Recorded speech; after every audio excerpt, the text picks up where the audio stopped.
Welcome to my character analysis of Yuri, the melancholic maiden of mystery herself, and what a mystery she is, but we love that.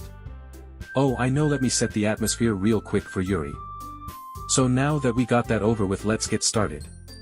I think Yuri suffers from anxiety. It's evident in the way she overthinks every decision when talking to people. She double checks to make sure what she said is even okay, and in her constant fear that she's going to somehow end up ruining everything for herself. Anyway, it's shown multiple times in the game, and she even outright tells us in a few instances, but first I want to try pinpointing where that comes from. What's the source? We don't actually know too much about Yuri's past in detail, unfortunately. Goodness, Dan Salvato better get cracking on that DDLC anime everyone keeps asking for. We want more of these characters. Just kidding, of course it's not that simple. Well, we do have this to go off of, at least in the side story reflection from DDLC. Plus, Monica finds Yuri by herself during lunch. This occurs the day after an argument in the club art. I think anyone would like you if they had the chance to get to know you well. Unfortunately, the opposite is true. That's why I'm not talkative anymore in the first place, because everyone used to think I was weird and talk about me behind my back. That's just what happens when I draw attention to myself. Nitsuki even said she found it more respectable when people speak their minds, so I did. And then she hated me anyway. That was enough to confirm my fears. And so we see that Yuri's social anxiety likely stems from this, her trying to talk to other people about her interests, those people thinking she was weird for them and then making fun of her behind her back, thus making her overthink everything she says in social situations to prevent that from happening. We don't know exactly when this all occurred, but I can only assume it was throughout middle school when she was more into manga, almost like she's reflecting off Natsuki. But let's be honest, middle school is much more horrifying than anything Yuri could be reading. This must have been a reoccurring thing over the years. It would be super unlikely if something like this only happened once. Negative thought patterns are just that. Patterns, they're hard to break free from and become stronger over time, so all these behaviors only serve to reinforce themselves. Social anxiety can be hereditary too, but research usually shows that when children and their parents share the same anxious behaviors, they do so because it's a learned behavior, not necessarily a gene that's passed down. That being said, we don't know anything about Yuri's home life at all, and an interesting fact though is that social anxiety typically sets in early teens. That would back up the fact that these behaviors likely started around middle school with everything we've been presented with. Now that we have a good idea of where her anxiety originates from, why don't we go into the game and see some examples? I think we can all see the general stuff, like the way she hesitates when she speaks or how she nervously plays with her hair. Honestly, a lot of her body language just exerts lots anxious energy in general. But I want to show some more direct examples first and then go into what problems this might be causing. Yuri's anxiety is causing her to hide her true feelings. In most interactions she's putting up a mask and burrowing what she usually wants to say constantly, which of course causes problems when it comes to processing those emotions later. Everyone does this to an extent, but the more you do it, the more pressure you put on yourself, and so the cycle continues. When you can't process those emotions, sudden outbursts of them are common. Not only that, but unhealthy coping mechanisms develop in order to try to deal with them because of how hard they can be to regulate on your own.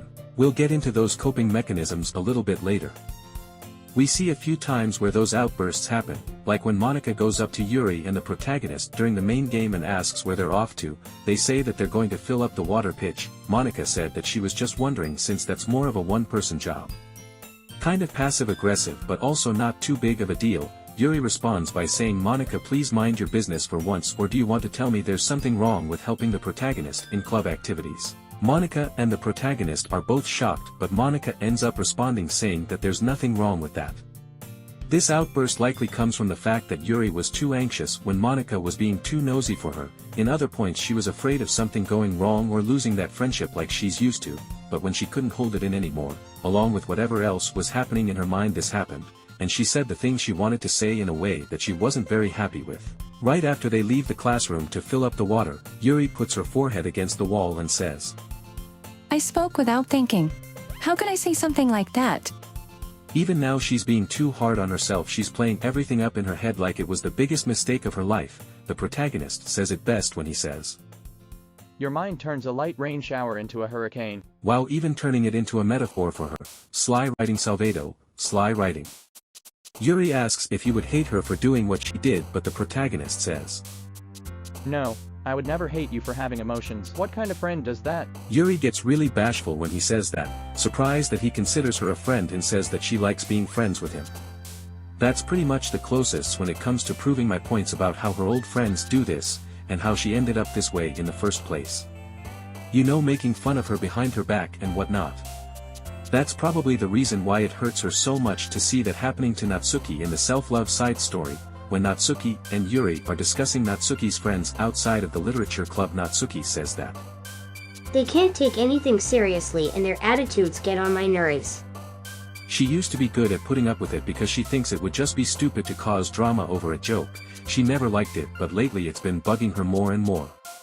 Yuri says that she doesn't like people who want to hurt her, that she doesn't like people teasing her for fun. But Natsuki says, well, that's why I'm friends with them and you're not. But when Yuri asks, You like it? we get an indirect answer from her, telling Yuri not to worry about her so much. I think that Yuri is able to detect Natsuki's discomfort because she went through the same things herself, but dealt with them differently. Another important moment that happens between these two is when Natsuki eventually ends up cutting ties with her friends and she experiences a panic attack. Yuri is able to comfort her through it by placing her hands on Natsuki's shoulders and saying that everything will be alright. This helps ground Natsuki back to reality, lowering her guard and allowing Yuri to help her process her emotions. Yuri even says she has experience with panic attacks and that's why she knew exactly what to do. Sometimes our bodies can react to anxiety before our brains even catch up to it. That's why it can be important for people who suffer from anxiety to develop grounding techniques, which helps them through those attacks or feelings of heightened anxiety. Another example of her anxiety and tendencies to bottle up her own feelings come from when she first joined the literature club. In the side story Understanding, she was enthralled by a book alone in a classroom where Monika and Sayori found her. Monika ended up entering the room and tried talking to Yuri, but she never answered, so she just left a pamp on Yuri's desk and walked out. She was super embarrassed by it. But Yuri is the one who felt even more embarrassed, taking days to build up the courage to go to the literature club because she was afraid people would think she's rude or stupid for not knowing what to say or looking up from her book. That's the social anxiety coming through strong. After initial introduction, Sayori and Yuri started reading a fantasy novel. Sayori is intimidated by it but decides to give it a try for a chance of getting to know Yuri better. She tends to ask a lot of questions and mentions that Yuri will have to be patient, but she ends up asking less questions over time. Out of the fear of looking stupid when they're done, Yuri asks what Sayori thinks of the book, but Sayori just asks if she's doing well so far. She explains that it takes her so long to understand things but that she likes how into it Yuri gets and that makes her want to keep going. But Yuri's comfort fades away and she goes, We can do something else tomorrow. Sorry, I don't want to do this anymore, that's all. I'm sorry that I made you. The next day, Yuri is sitting outside of the club room afraid to go in. Monika catches her outside a little later and eventually gets Yuri to spill what's going on inside that thunderstorm brain of hers. She's seemingly certain that Sayori isn't into the book they're reading, and she's stupid for forcing it onto her and that she feels like she's an inconvenience just for talking about it. She says that she's a really weird and awkward person. She's accepted that about herself, but that she doesn't understand how people can connect with each other so easily. She's used to being ignored or made fun of or people taking pity on her when she's confronted with new social situations. It's because of that she's convinced Sayori is taking pity on her. She goes, I just want to be treated like a normal person. Whatever that is. I hate the concept of a normal person. Monika says that. Yuri, you should communicate your feelings to Sayori because making people feel happy is the most important thing to her, and that if you are able to explain how you feel, then she'll do what she needs to make that happen. Everyone has their own needs and you shouldn't feel like you're the only one with them. In a friendship, no one should feel like that, no matter the relationship. Yuri starts saying she's not good at communication but then cuts herself off. Her head is so resistant into everything. She's tired of the cycle she's creating for herself and she's pushing such a kind person away because of that. She's so afraid of people pushing her away that she pushes them away first. Then she builds up the courage to enter the classroom. As soon as Yuri enters the classroom, she stammers as words get caught in her throat. She realizes that Sayori spent her afternoon reading more of the book and taking notes. She was afraid of Yuri being disappointed in her, so she tried really hard to show her dedication. But before she can continue, Yuri tells her to stop. She can't take it. Her anxiety shifts to despair and her emotions begin to spill from the bottle they've been forced into. She apologizes over and over, pressing her fists against her forehead. When Yuri begins trying to communicate her feelings, she says that she just wants to be treated like a normal person. Sayori assures her that she isn't treating her any differently. She wants her friends to be happy and she thought that if she did something that Yuri liked then they could become closer, but Yuri cuts her off. I don't want your pity. Yuri breaks down and sinks to her knees, her mind pounds with internal accusations as she shuts her eyes, unable to face the world, a million thoughts per minute about the assumed consequences of her emotional breakdown. Suddenly Yuri feels Sayori wrap her arms around her from behind, telling her that everything is going to be okay. She tells Yuri, I understand the things you're feeling in her head are different from the things you're trying to say. I know that must be what you're feeling right now. I promise I understand that, so I'll give you as much time as you need. Yuri studies her voice as she prepares herself to talk. I think that I've gotten so used to people being weirded out by me that it feels like anyone who's nice to me is just doing it out of pity. I'm so horrible with people, so it makes me not want to believe that someone can actually like me for who I am. I got so excited when I joined the literature club. I thought that it was finally my chance to make friends through my interests, because my interests are the only things I know how to talk about. It's all I have going for me, but then whenever I catch myself getting overly obsessive in front of other people, it feels like I'm making a fool of myself. I ultimately hate myself for it. I just want to be treated like a normal person. But how am I supposed to expect that when I can't behave like one? I just want to learn how to get along with people and stop ruining things for myself, that's all. Yuri finishes, her thoughts feeling more steady after having gotten them out. Sometimes it can be really helpful to process your emotions with other people. What I really want all of us to take away from this is that constantly bottling your emotions means that they're eventually going to spill out. With too much pressure, you'll start to see cracks in that bottle and eventually it shatters. Those cracks, they're symbolized by those emotional outbursts and unhealthy coping mechanisms, which we'll get into now. But before we do, I'd like to once again reiterate that I'm not an expert, I'm not a psychologist, and I'm not a social worker. What I say simply based on my understanding of these topics, using sources to check myself and educate myself along with you guys. These are touchy topics, and for people who are struggling with the issues I'm about to talk about, there are resources in the description below to help. I'm probably not the best person to say this or the person you want to hear this from, but if you struggle with any of the topics I talk about on this video, I recommend seeking professional help. Remember, there are people who care about you. This type of coping mechanisms will only just make you feel worse in the long run. But who do I think I am? Someone deep? Nah, let's continue with the video. That touchy topic in question that we're about to get into is self-harm. I believe that this is the coping mechanism Yuri uses because her emotions are too overwhelming for her. We know that she does this, it isn't speculation. Monika tells us that Yuri cuts herself as some sort of sexual thing, and while I can't say that it doesn't play into it at all given everything we've talked about so far and the details I'll be discussing now, I don't think it's the main reason behind the self-harm. It's just that those sexual feelings compound with all her other ones too, and it definitely becomes a plot point in the main game because she's so attracted to the protagonist regardless. I think Monika is mentioning it because it makes Yuri look less desirable in the player's eyes, though that's just my take. You could say that those sexual feelings would be a part of the thing she doesn't know how to process, especially in Act 2 of DDLC. Monika makes her much more obsessive, therefore heightening those feelings. There are details speckled within the game that demonstrate what I'm saying, starting with the raccoon, the second poem presented to us by Yuri. I've heard some players take this poem as her writing about you, the player, but let's keep our minds open for another interpretation. The first couple of lines described when she was home at night thinking about self-harm, likely due to her going through with it in the past. It was this urge that she was distracted by, aka the raccoon, that made her realize she's an unordinary human. In the next couple of lines she cuts herself, realizing that she's feeding into the urge to self-harm when she feels the need to. When she sees her knife, the follow-through becomes easier, which is likely why she carries them with her every day. As Monika mentioned, she likely wouldn't be carrying it around with her all day if it hadn't already gotten to this point. She clearly knows that.